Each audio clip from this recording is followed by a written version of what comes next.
یہ ایک صورت ہے جسے ہم نے نازل کیا ہے اور اس کے احکام ہم نے ہی فرض کیے ہیں، اور ہم نے اس میں صاف صاف آیتیں نازل کی ہیں تاکہ تم سمجھو۔ بدکار عورت اور بدکار مرد، سو دونوں میں سے ہر ایک کو 100 درے مارو، اور تمہیں اللہ کے معاملے میں ان پر ذرا رحم نہ آنا چاہیے اگر تم اللہ پر اور قیامت کے دن پر ایمان رکھتے ہو، اور ان کی سزا کے وقت مسلمانوں کی ایک جماعت کو حاضر رہنا چاہیے۔ بدکار مرد سوائے بدکار عورت یا مشرقہ کے نکاح نہیں کرے گا، اور بدکار عورت سے سوائے بدکار مرد یا مشرک کے اور کوئی نکاح نہیں کرے گا، اور ایمان والوں پر یہ حرام کیا گیا ہے۔ اور جو لوگ پاک دامن عورتوں پر تہمت لگاتے ہیں اور پھر 4 گواہ نہیں لاتے، تو انہیں 80 درے مارو، اور کبھی ان کی گواہی قبول نہ کرو، اور وہی لوگ نافرمان ہیں۔ مگر جنہوں نے اس کے بعد توبہ کر لی اور درست ہو گئے تو بے شک اللہ ہی بخشنے والا نہایت رحم والا ہے۔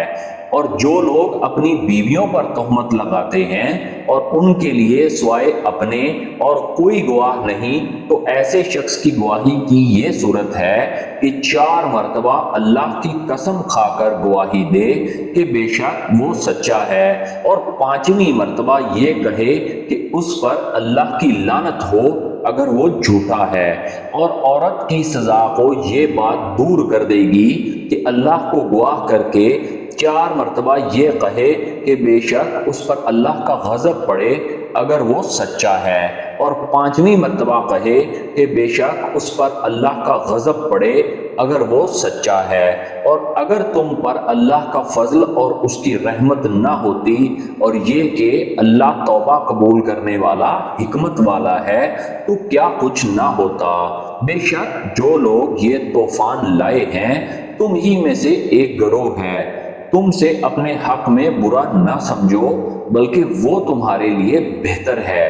ان میں سے ہر ایک کے لیے بقدر عمل گناہ ہے، اور جس نے ان میں سے سب سے زیادہ حصہ لیا اس کے لیے بڑا عذاب ہے۔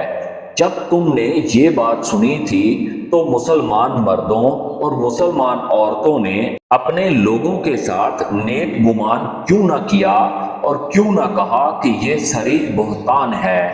یہ لوگ اس پر 4 گواہ کیوں نہ لائے؟ پھر جب وہ گواہ نہ لائے تو اللہ کے نزدیک وہی جھوٹے ہیں۔ اور اگر تم پر اللہ کا فضل اور دنیا اور آخرت میں اس کی رحمت نہ ہوتی تو اس چرچا کرنے میں تم پر کوئی بڑی آفت پڑتی۔ جب تم اسے اپنی زبانوں سے نکالنے لگے اور اپنے منہوں سے وہ بات کہنی شروع کر دی جس کا تمہیں علم بھی نہ تھا، اور تم نے اسے ہلکی بات سمجھ لیا تھا، حالانکہ وہ اللہ کے نزدیک بڑی بات ہے۔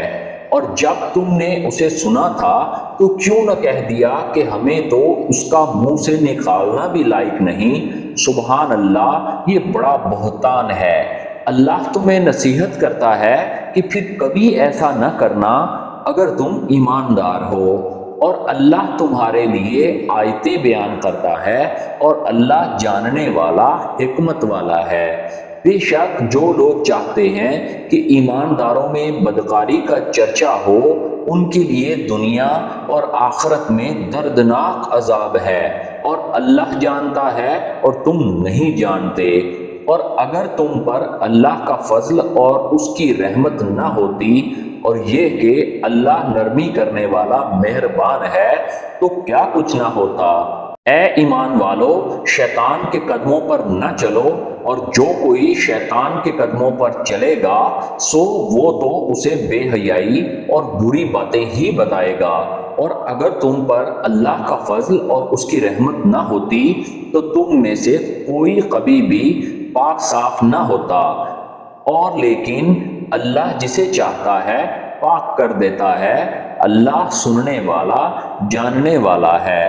اور تم میں سے بزرگی اور کشائش والے اس بات پر قسم نہ کھائیں کہ رشتہ داروں اور مسکینوں اور اللہ کی راہ میں ہجرت کرنے والوں کو نہ دیا کریں گے اور انہیں معاف کرنا اور درگزر کرنا چاہیے۔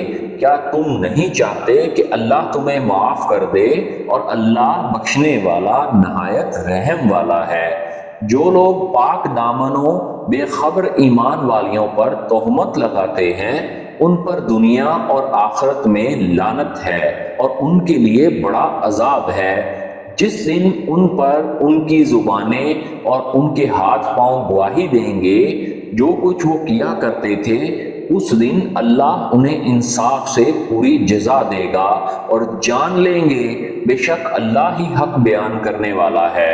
ناپاک عورتیں ناپاک مردوں کے لیے ہیں اور ناپاک مرد ناپاک عورتوں کے لیے ہیں، اور پاک عورتیں پاک مردوں کے لیے ہیں اور پاک مرد پاک عورتوں کے لیے ہیں۔ وہ لوگ اس سے پاک ہیں جو یہ کہتے ہیں، ان کے لیے بخشش اور عزت کی روزی ہے۔